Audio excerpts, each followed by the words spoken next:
Bienvenue à nouveau de retour pour l'installation de Windows 11 que nous allons faire dans une machine virtuelle.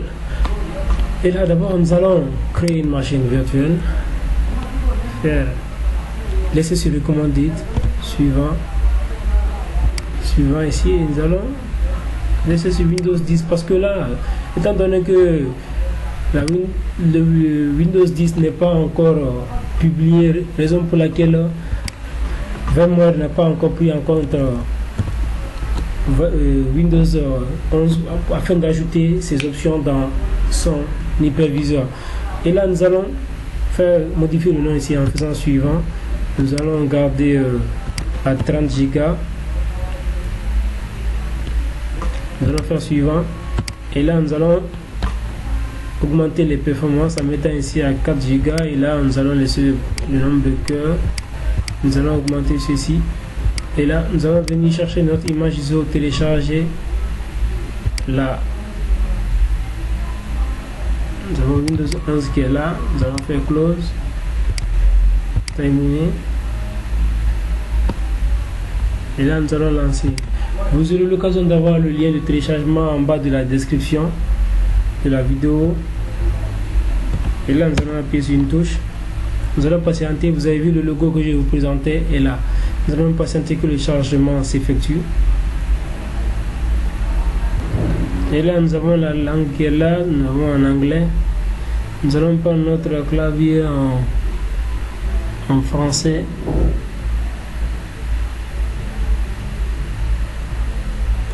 Et là nous allons prendre français France. Ensuite nous allons faire suivant et install. Nous allons patienter le temps que le chargement s'effectue. Et là ici on me demande de me saisir la clé. On n'est pas obligé de faire I don't have EK licence. Et là nous allons choisir Windows Pro qui nous permet d'avoir accès à toutes les à un large éventail de manipulation. Et là nous allons faire suivant. Nous allons patienter que le voilà. Nous allons accepter les conditions. Nous allons cocher là. Nous allons faire suivant ici en sélectionnant les DIX. Nous allons patienter que notre installation s'effectue.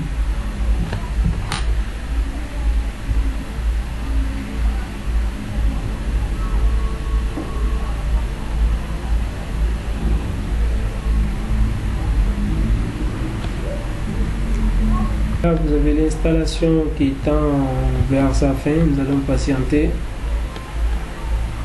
Et là maintenant nous allons choisir la région France.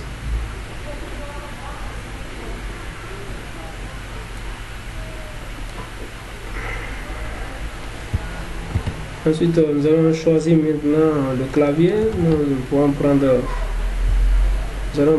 français.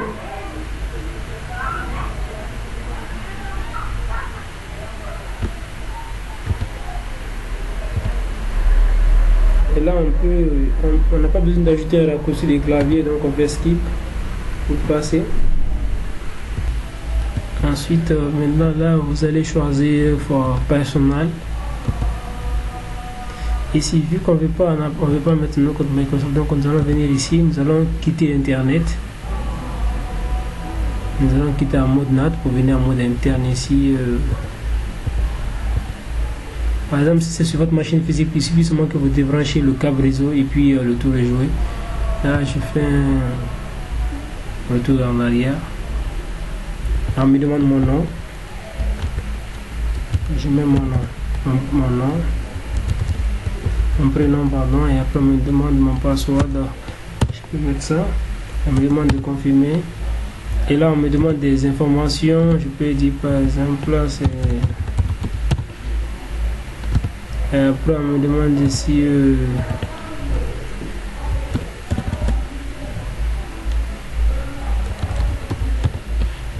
là on me demande mon surnom. Je peux dire par exemple voilà, et la configuration est en cours. Et là ensuite bon, pour la localisation on n'a pas besoin qu'on le localise, donc comme je vous l'ai dit dans l'ancienne formation, on n'a pas besoin qu'on le localise, donc on peut dire ici par exemple qu'on veut qu'il cherche l'appareil. Donc, et là, le diagnostic, on va pas exiger un haut niveau. Et là, on n'a pas un stylo, on n'a pas un pencil comme les ordinateurs et tablettes de Microsoft. Donc, on va laisser. Et là aussi, on peut dire no. Et là, pour les apps, on peut laisser un no. Et là, on attend. Et voilà, on me demande de patienter. C'est en train de faire la configuration de son interface.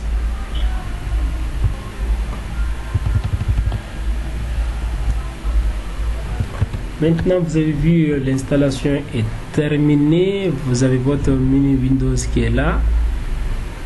Et vous voyez ici, maintenant quand vous faites All Apps, vous allez voir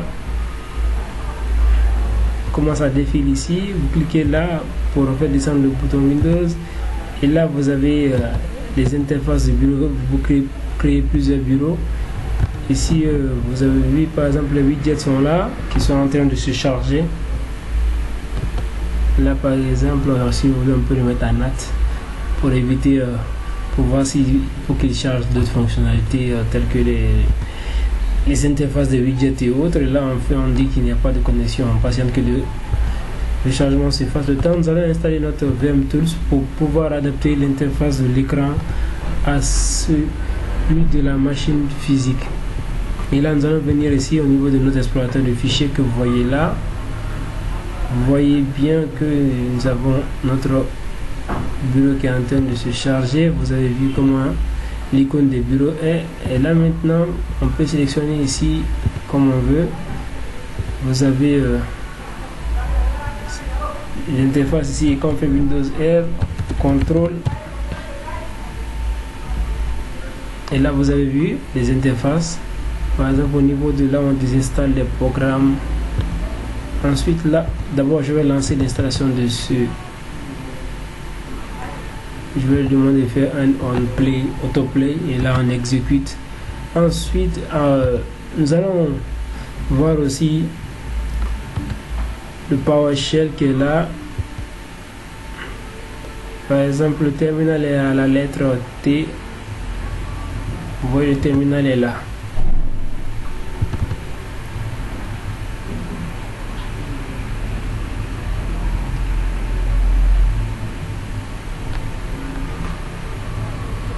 Vous voyez, le terminal s'est affiché. À l'époque, ce terminal n'était téléchargeable que sur Windows Store.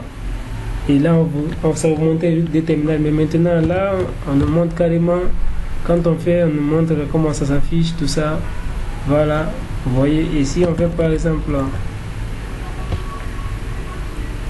si on fait CTRL-C ici, et on dit par exemple, des 2 points. On peut dire par exemple dire slash point d'interrogation et voilà. Vous voyez qu'il y a pas mal de choses qui ont changé. On peut se positionner par exemple là, on fait CD principe, voilà, et là dès qu'on fait par exemple CD desktop, là vous voyez comment les choses s'affichent maintenant. On vous montre aussi le mode, les droits, on vous montre les droits que vous avez sur chaque fichier et répertoire. Donc maintenant vous voyez comment l'installation est assez conviviale, souple et vraiment intéressante. Maintenant, le temps que cette installation se termine, nous allons aller au niveau des thèmes en cliquant d'abord là. Et là, nous allons effacer tout ça. On va agrandir un peu l'affichage de ce côté. Nous allons maintenant, on voit maintenant que nous avons le cas des VPN, pas mal de fonctionnalités. Et là, ici, nous allons maintenant faire un clic droit.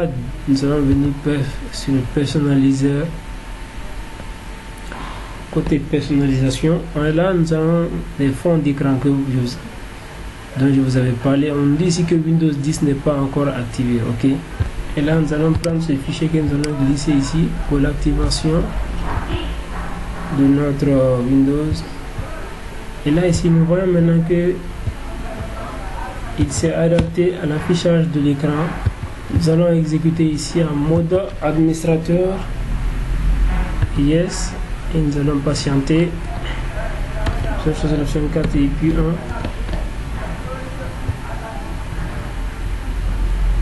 On verra bien si ça a été, parce qu'avec les KMS normalement il doit marcher, parce que les KMS arrivent à activer le Windows Server, Windows 10 et tout ce qui est Windows et Pack Office.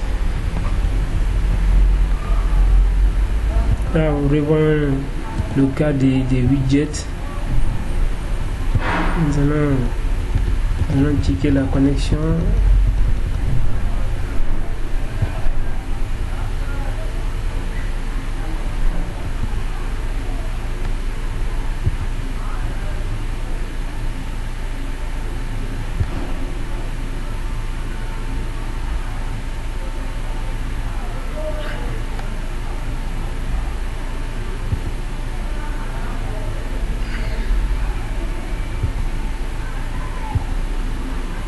Il a une demande de s'inscrire à Microsoft. Ok, donc on peut faire ça.